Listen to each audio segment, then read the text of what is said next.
जय हिंद दोस्तों, मैं दीपक सर आप सभी को आइडियल स्टडी पॉइंट में स्वागत करता हूं। जैसा कि आप लोग देख रहे हैं, मैं क्लास 10th के लिए सब्जेक्ट साइंस का मैं आपका बायो जो है वो बायो का चैप्टर नंबर 2 लेकर आ गया हूं। यानी कि बायोलॉजी का चैप्टर नंबर 2 लेकर आ गया हूं। और इसमें हम लोग देखेंगे, चैप्टर का आपका नाम है श्वसन। ठीक है, तो श्वसन में जितने भी आपका इंपॉर्टेंट टॉपिक है ना, जो आपको एग्जाम में यहाँ से क्वेश्चन बनते हैं, उन सभी टॉपिक का डिस्कस करेंगे अच्छी तरह से। तो वीडियो को शुरू से अंत तक जरूर देखिएगा। तो चलिए स्टार्ट करते हैं। पहला है टॉपिक श्वसन। तो श्वसन क्या होता है ये पहले हम लोग जान लें। तो श्वसन एक ऐसा प्रक्रम है जिसमें कार्बनिक पदार्थों के ऑक्सीजन के फलस्वरूप ऊर्जा प्राप्त होती है तथा कार्बन डाइऑक्साइड और जल मुक्त होता है। ठीक है, श्वसन कहलाएगा। आगे है, श्वसन दो प्रकार के होते हैं। पहला, श्वसन के दो विधि या दो प्रकार हैं भाई। पहला एक वायवीय श्वसन, दूसरा अवायवीय श्वसन। तो वायवीय श्वसन क्या होता है ये जानिए। वह श्वसन जिसमें ग्लूकोज का विखंडन ऑक्सीजन के उपस्थिति में होता है उसे वायवीय श्वसन कहते हैं। दूसरा है अवायवीय श्वसन। वह श्वसन जिसमें ग्लूकोज का विखंडन ऑक्सीजन के अनुपस्थिति में होता है। इसमें देखिए, अवायवीय में अनुपस्थिति होगा और वायवीय में उपस्थिति होता है, तो उसे क्या बोला जाता है? अवायवीय श्वसन कहते हैं। अब देखिए दोस्तों, हम लोग देखेंगे वायवीय श्वसन और अवायवीय श्वसन में अंतर। तो सबसे पहले क्या बताया गया है? वायवीय श्वसन कि यह ऑक्सीजन के उपस्थिति में होता है। अवायवीय श्वसन में बताया गया है कि यह ऑक्सीजन के अनुपस्थिति में होता है। इस श्वसन का प्रथम इसमें श्वसन का प्रथम चरण कोशिका द्रव्य में तथा द्वितीय चरण माइटोकॉन्ड्रिया में पूरा होता है। तो यहाँ पे आप समझ गए कि इस श्वसन का प्रथम, ये तो हो गया। अब इसमें देखिए, इस श्वसन का पूरी क्रिया कोशिका द्रव्य में होता है। अगला है, इसमें ज्यादा ऊर्जा मुक्त होती है, इसमें कम ऊर्जा मुक्त होती है। ठीक है ना, इसमें कम ऊर्जा मुक्त होती है। इसमें ग्लूकोज का पूर्ण विखंडन होता है, इसमें ग्लूकोज का पूर्ण विखंडन नहीं होता है। क्लियर है? अब देखते हैं किण्वन। किण्वन क्या होता है? तो देखिए, वह जैव रासायनिक क्रिया जिसमें सूक्ष्म जीवों की उपस्थिति में कई कार्बनिक यौगिक नए यौगिकों में परिवर्तित हो जाते हैं, इसी क्रिया को किण्वन कहा जाता है। किण्वन का प्रयोग क्या क्या है देखिए।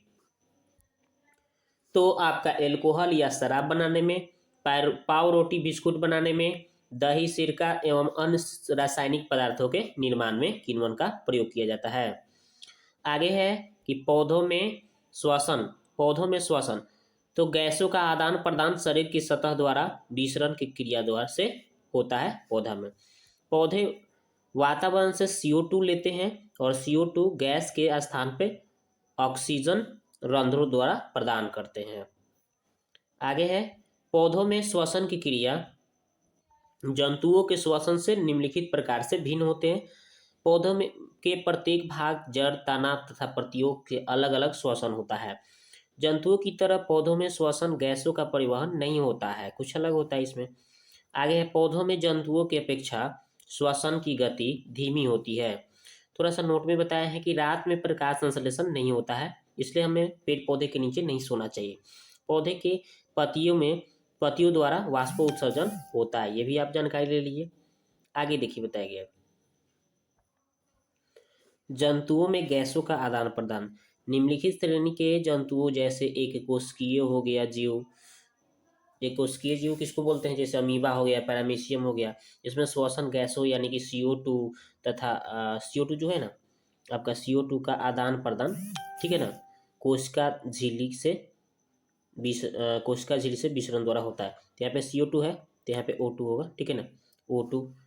CO2 तथा O2 का आदान प्रदान जो होता है आपका कोशिका झिल्ली से विसरण द्वारा होता है। ये क्लियर है? आगे बढ़ते हैं। आगे बताइए, उस श्रेणी के जंतुओं जैसे पक्षी, मैमेलिया को अधिक ऊर्जा की आवश्यकता होती है, तो ऑक्सीजन भी ऑक्सीजन का भी अधिक आवश्यकता होती है। इसके लिए इसमें विशिष्ट अंग पाए जाते हैं। जंतुओं में सामान्यतः 3 प्रकार के श्वसन अंग होते हैं। एक है श्वास नली या ट्रैकिया, दूसरा गिल्स है, तीसरा फेफड़ा है।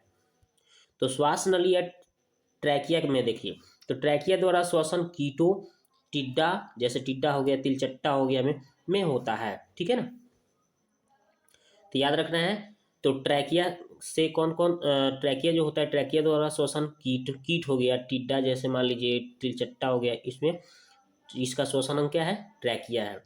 अब गिल्स की बात करते हैं। देखिए गिल्स में क्या बताया गया है, तो गिल्स विशेष प्रकार के एक श्वसन अंग होता है जो जल में घुलित ऑक्सीजन का उपयोग श्वसन के लिए करते हैं। मछलियों में श्वसन के लिए गिल्स अंग पाया जाता है। गिल्स द्वारा मछली, जलीय जंतु जैसे झींगा हो गया, सीप हो गया, श्वसन करते हैं। ठीक है, मछली का श्वसन अंग क्या है, तो गिल्स होता है। फेफड़ा की बात करते हैं। अब फेफड़ा की बात करते हैं तो देखिए फेफड़ा में क्या बताया गया है, तो फेफड़ा उपसंघ वर्टिब्रेटा के उच्च वर्गीय जंतुओं में श्वसन के लिए फेफड़ा पाया जाता है, जो वायवीय श्वसन के उपयोग में आता है।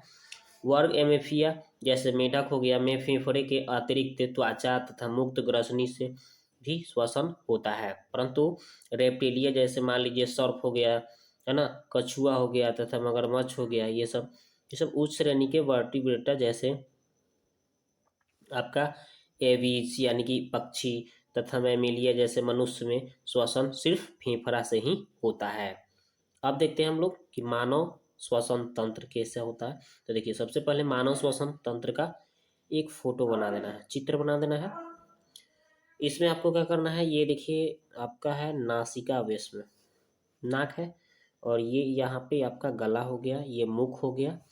ठीक है, ये लैरिक्स हो गया यहाँ, और ये जो है ट्रैकिया, ये ट्रैकिया है, ये फेफड़ा है। ठीक है, और देखिए इसमें क्या है, ये ब्रोकस है, ये ब्रोकस, ये ब्रोकियोल्स का ये चित्र है, और ये वायु कोष्ठिका है ये।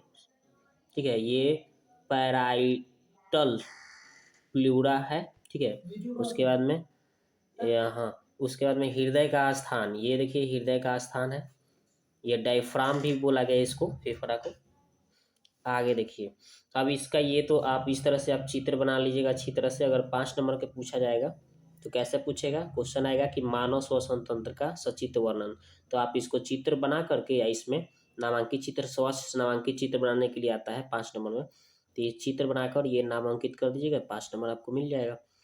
अब आपको करना क्या है, तो पहले हम इस सब के बारे में, सभी अंगों के बारे में थोड़ा थोड़ा जो भी इम्पोर्टेंट चीज़ है, जो भी मुख्य पॉइंट है ना इसमें, जो भी इम्पोर्टेंट है उसके बारे में देखते हैं। जैसे नासा गुहा यानी नासिका वेश्म के बारे में पहले जानेंगे। श्वसन अंग का ये सबसे मुख्य भाग है नासिका, ये देखिए ये है ना नासिका वेश्म, ये है।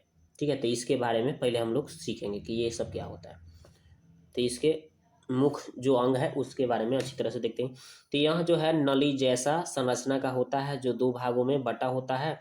इसके अंदर बाल तथा म्यूकस पाया जाता है, जो धूल कणों एवं कीटाणुओं के को अंदर जाने से रोकता है। तो ये पहला हो गया मुख। अब हम लैरिक्स की बात करते हैं। दूसरा भाग है लैरिक्स, जिस स्थान पर नासिका वेश्म तथा मुख गुहा मिलते हैं लैरिक्स कहते हैं उसको। लैरिक्स पीछे की ओर श्वास नली में या ट्रैकिया में खुलता है। ट्रैकिया की लंबाई कितना होता है, 11 cm लंबी होती है। नली होता है, एक लंबा नली होता है 11 cm का, जिसका व्यास लगभग 16 mm का होता है। अब है श्वास नली या ट्रैकिया। यह लंबा नली जैसा होता संरचना का होता है, जिस पर अनेकों उपस्थित का अर्धवलय पाया जाता है, जो वायु को फेफड़े तक पहुंचाने का कार्य करता है। इसकी लंबाई 11 cm होती है। अब है ब्रोकस। ब्रोकस के बारे में पढ़ते हैं।